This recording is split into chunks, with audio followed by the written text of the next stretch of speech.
নানা রকম ঘটনার দিকে আমাদের মনোযোগ, তাই ঢাকা দক্ষিণ সিটি কর্পোরেশনকে ঘিরে যা হচ্ছে সেটার দিকে হয়তো খানিকটা মনোযোগ এখন কম, যদিও একসময় এটা খুবই মনোযোগের কেন্দ্রে পরিণত হয়েছিল। সম্প্রতি 1 বা 2 দিন আগের কথা বলছি, জনাব আসিফ মাহমুদ সজীব ভূঁইয়া এই সিটি কর্পোরেশন বিষয়ক যে মন্ত্রণালয় LGRD সেটার উপদেষ্টা একটা ভয়ঙ্কর অভিযোগ করেছেন। সেটা হলো জনাব ইশরাক হোসেন ক্রিমিনাল অফেন্স করছেন। মানে এটুকু শোনার সাথে সাথে আমাদের বলে দেওয়া উচিত তাহলে সরকার ইশরাক হোসেনকে গ্রেফতার করুক, মামলা হোক, সব কিছু। এই জায়গায় কেন চলে গেল, এখনও কেন কন্টিনিউ করছে, এটা আসলে খুবই গুরুত্বপূর্ণ প্রশ্ন। আমি জনাব আসিফ মাহমুদ কি বলেছেন সেটা একটু বলি, তারপর কথা বলি। তিনি বলছেন উনি অফিসিয়াল কোনো দায়িত্ব নেননি। ওনার, এটা বিবিসি বাংলাকে বলছেন, নেতাকর্মীদের নিয়ে গিয়ে নগর ভবনের মিলনায়তন অফিস দখল করেছেন। তবে নাগরিক সেবা বিঘ্নিত করা আরও বাড়লে অবশ্যই আমাদের বাধ্য হয়ে কোনো কঠোর ব্যবস্থায় যেতে হতে পারে বলে হুঁশিয়ারি উচ্চারণ করেছেন। এবং তার বিরুদ্ধে অভিযোগ হচ্ছে তিনি সরকারি কাজে বাধা দিচ্ছেন। এটা হলো তার অভিযোগ। এটা একটা ক্রিমিনাল অফেন্স হিসাবে আমাদের পেনাল কোডে আছে, সেটাই তার অভিযোগ। এখন সর্বশেষ আমরা জানি জনাব ইশরাক হোসেন সিটি কর্পোরেশনে গেছেন, সেখানে তিনি মাননীয় মেয়র এরকম একটা ব্যানার লেখা জায়গায় তিনি ওখানকার কর্মচারীদের সাথে মত বিনিময় করেছেন। শুধু তাই না, তিনি এর আগে যেসব মুভমেন্ট করছিলেন সেখানে সিটি কর্পোরেশনের গেইটে তালা দেয়া, বিভিন্ন রুমে তালা দেয়া, এসব ঘটনা আছে। এবং জনাব আসিফ মাহমুদরা যদি মনে করেন যে তারা এরকম একটা কেস ফ্রেম করবেন, করতে পারেন, অন্তত প্রাথমিকভাবে সেটা তারা বলতেও পারেন। কিন্তু এই জায়গায় গেল কেন, এবং বিশেষ করে মানে এই জিনিসটা একটু সারপ্রাইজিং আমি বলবো, যে প্রধান উপদেষ্টার সাথে জনাব তারেক রহমানের বৈঠকের পরও এটা কন্টিনিউ করছে। আমরা একটু পেছনে যাই এবং আমি এটা খুব ব্যর্থহীন ভাষায় বলতে চাই, সেটা হলো ইশরাক হোসেনকে এই দায়িত্ব দিচ্ছে না সরকার নিজে, এবং প্রধান উপদেষ্টা এটার অংশ। আমি রিপিট করছি, ইশরাক হোসেন যে দায়িত্ব পাবেন না, তাকে যে দায়িত্ব দেয়া হবে না, এটা প্রধান উপদেষ্টা সহ উপদেষ্টা পরিষদের সিদ্ধান্ত। এটা এককভাবে জনাব আসিফ মাহমুদ সজীব ভূঁইয়ার মনে হয়েছে বলে দিচ্ছি না, ব্যাপারটা এইরকম না। তিনি সামনে আছেন এবং তিনি অবশ্যই চান না। তিনি কেন চান না, নানান আলাপ আলোচনা আছে, আমি সেটাও একটু বলে নিতে চাই। খুব সম্প্রতি গতকালই সম্ভবত একটা অডিও রেকর্ড আমাদের সামনে এসছে, যেখানে গাজীপুরের মেয়র নিয়োগের জন্য, প্রশাসক নিয়োগের জন্য বিরাট অঙ্কের ঘুষ লেনদেনের আলাপ আছে। আমরা নিশ্চিতভাবে বলতে পারবো না, কিন্তু অভিযোগ আছে নানান রকম। এবং তারই এপিএসকে দুর্নীতির জন্য দুদক ডেকেছে, তার বিদেশ যাত্রা নিষিদ্ধ করেছে। এবং আমরা তখনই একটা কথা বলছিলাম, এপিএস টাকা খায়, এপিএস অসৎ, এপিএসের বিরুদ্ধে বহু টাকা দুর্নীতির অভিযোগ দীর্ঘদিন থেকে ছিল। কিন্তু তিনি যার এপিএস, তিনি একেবারে পুত পবিত্র, তার চরিত্র ফুলের মতো পবিত্র। এটা তো হওয়ার কথা না। সুতরাং জনাব আসিফ মাহমুদের বিরুদ্ধে আসলে অভিযোগ অনেক দিন থেকেই ছিল। তাহলে জনাব ইশরাক যদি এখানে দায়িত্বে না থাকেন, এখানে যদি প্রশাসক নিয়োগ করা যায়, এই নিয়োগ বাণিজ্য হতেও পারে। আমি কনফিডেন্টলি বলছি না, এটাও একটা ব্যাখ্যা হতে পারে, এখানে প্রভাব রাখার চিন্তা হতে পারে। কিন্তু যে কথাটা বলছিলাম, এটা আদতে প্রধান উপদেষ্টা সহ উপদেষ্টা পরিষদের সিদ্ধান্ত। কারণ দিনের পর দিন এটা নিয়ে সংকট চলছে।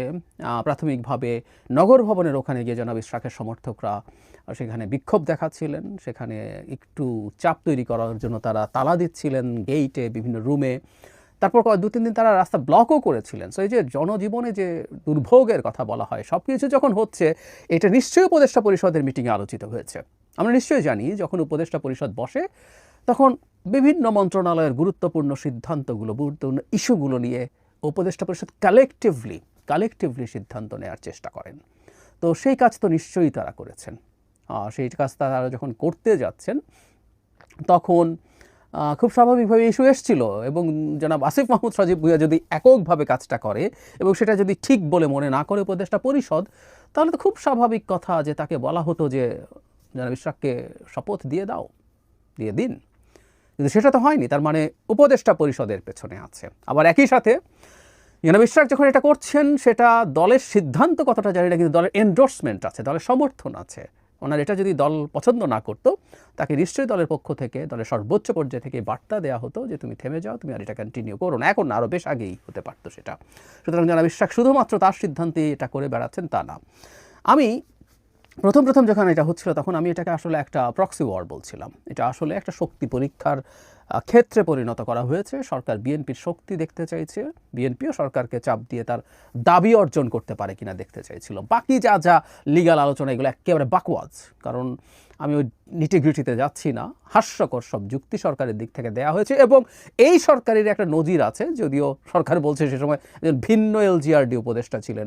এলজিআরডির উপদেষ্টা যদি জনাব হাসান আরিফ, উনি মারা গেছেন, যদি ভিন্ন একজন থাকেন তার জন্য আইন ভিন্ন হবে, তা তো হতে পারে না। এবং তিনি যখন দিয়েছেন তার এই সিদ্ধান্তটাকে এই সরকার আপহোল্ড করা উচিত, অথবা আমি আবারও বলছি, যদি এটা বৈধ হয়ে থাকে তাহলে চিটাগংয়ের মেয়রের শপথ দেওয়াটাও অবৈধ এবং তাকেও যে কোনো সময় টার্মিনেট করা যায়। আমরা জানি সরকারের এক্সিকিউটিভ পাওয়ার আছে, তাহলে ওটা যদি ভুল সিদ্ধান্ত হয় এখনই চিটাগং মেয়রের পদ থেকে জনাব শাহাদাতকে সরিয়ে দেওয়া উচিত। তাদের পাপের এবং ভুলের প্রায়শ্চিত্ত করা উচিত। করবেন না কেন তারা, যদি জনাব হাসান আরিফ ভুল করে থাকেন? আর যদি হাসান আরিফ ঠিক করে থাকেন তাহলে জনাব ইশরাককে কেন শপথ দেওয়া হবে না? সর্বশেষ এমনকি যখন উচ্চ আদালত সর্বশেষ জানিয়ে দিল যে এক্ষেত্রে নির্বাচন কমিশনেরই সিদ্ধান্ত যেটা ছিল সেটাই এখতিয়ার সম্পূর্ণভাবে তারপর শপথ দেওয়া হয়নি। আসলে অপেক্ষা করা হচ্ছিল এই যে সিটি কর্পোরেশনের মেয়রের মেয়াদ সেটা পার হওয়ার জন্য, এবং সেটা যখন পার হয়েছে তখন কিন্তু জনাব আসিফ মাহমুদ বলছেন এখন আর কোনো সুযোগই নাই, কারণ এর মেয়াদই পার হয়ে গেছে। তাহলে এপ্রিলে যখন জনাব ইশরাক হোসেনকে শপথ দেওয়ার জন্য ট্রাইব্যুনাল বলেছে, ট্রাইব্যুনাল যখন প্রথম তাকে মেয়র বলছেন, নির্বাচন কমিশন যখন তার গেজেট প্রকাশ করেছে তখনও শপথ না দেওয়া হয়ে মামলা হয়েছিল। আমরা জানি এখন হাসিনার মতো কাউ জিজ্ঞেস করলে বলবে যে কোনো সংক্ষুব্ধ নাগরিক তো মামলা করতে পারেন। আমরা এটাও জানি হাসিনার সময় এরকম কিছু মামলা করানো হতো তাদের ডিজায়ার ফুলফিল করার জন্য। সো এই মামলাগুলো করানো হয়েছে আসলে এটাকে টেনে এই মেয়াদটা শেষ করার জন্য। খুব ভালোভাবে বুঝি। সুতরাং এই শয়তানিটাও সরকারের দিক থেকে হয়েছে, উপদেষ্টা সহ পুরো সরকারের মধ্যে ইনভলভ ছিলেন এবং শেষ পর্যন্ত এটা করেনি, এবং বিএনপিও তার জায়গা থেকে চাপ দিয়ে গেছে। এবং এটা সত্য, ওই সময় সরকারের সাথে বিএনপির এক ধরনের টেনশন গ্রো করছিল। কিন্তু যেটা সারপ্রাইজিং হয়তো সেটা হচ্ছে প্রধান উপদেষ্টার সাথে বৈঠকের পর জনাব তারেক রহমানের ধারণা করা যাচ্ছিল যে এই টেনশনটা ডিএসকালেট করবে, কিন্তু করেনি, বরং সেটা আক্রমণাত্মক দিকে যাচ্ছে বেশ খানিকটা। এটা বলা যায় জনাব আসিফ মাহমুদ জনাব ইশরাককে হুমকি টুমকি দিচ্ছেন। উনি যদি মনে করেন সরকার যদি কেউ ক্রিমিনাল অফেন্স করছে বলে মনে করেন, তাহলে আসলে কথার কিছু নাই। ওই সরকার কেন বক্তব্য দিবে? স্ট্রেট অ্যাওয়ে আমরা সরকারকে এফেক্টিভ দেখতে চাই। জনাব ইশরাককে গ্রেফতার করুন, উনি সরকারি কাজে বাধা দিচ্ছে, উনি ঝামেলা করছেন, তার বিরুদ্ধে মামলা দিন, তার বিরুদ্ধে বিচার শুরু করুন, তাকে গ্রেফতার করুন। You should do that. আমরা দেখতে চাই যদি মুখে কেউ এটা উচ্চারণ করে থাকেন সেটাকে তারা এক্সিকিউট করবেন, কিন্তু তারা এই ধরনের রেটরিক ব্যবহার করছেন, এক ধরনের হুমকি দিয়ে মনে করছেন সরাতে পারবেন। জনাব ইশরাক যেভাবে মেয়র লিখে তিনি বসেছেন, এটুকু পর্যন্ত তার যাওয়া ঠিক হয়েছে কিনা এই সমালোচনা করছেন অনেকে, এই সমালোচনা করা যায়, কিন্তু আমি অন্তত এই পুরো সিনারিওটাতে একটা জিনিস দেখছি, বিএনপি কিন্তু অ্যাক্ট করছে না, বিএনপি রিয়্যাক্ট করছে।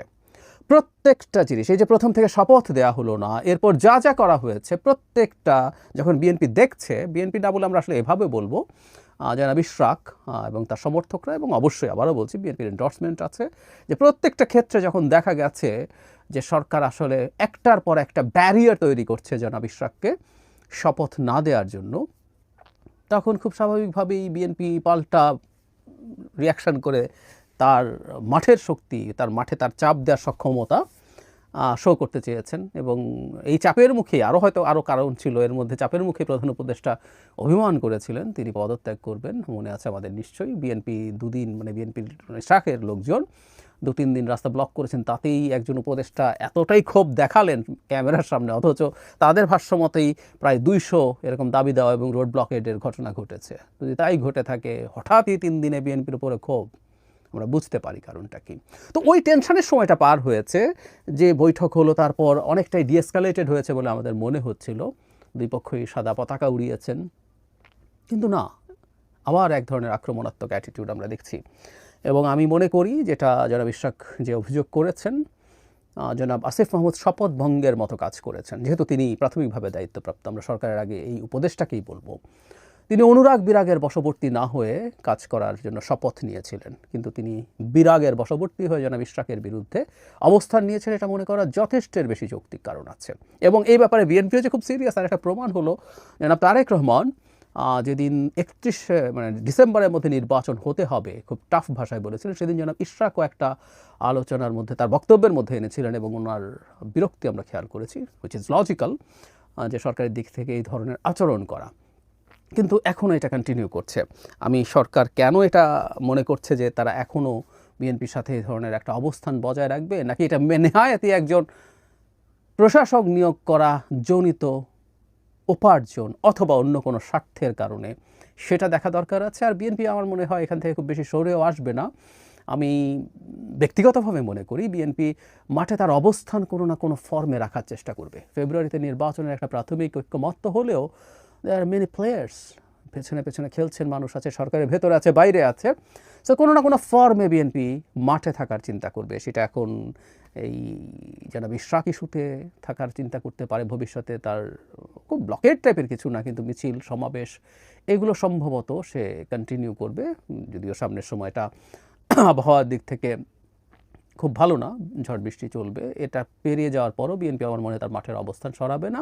এবং সরকার যদি এটার একটা কোনো ধরনের ভিন্ন কোনো ধরনের সুরাহা না করে, বিশেষ করে তার টেনেও শেষ হয়ে গেছে এটা বলে আর শপথ দেওয়া যাবে না, আমার মনে হয় না বিদ্যমান পরিস্থিতিতে এটা একটা সমাধানের পথ হতে পারে।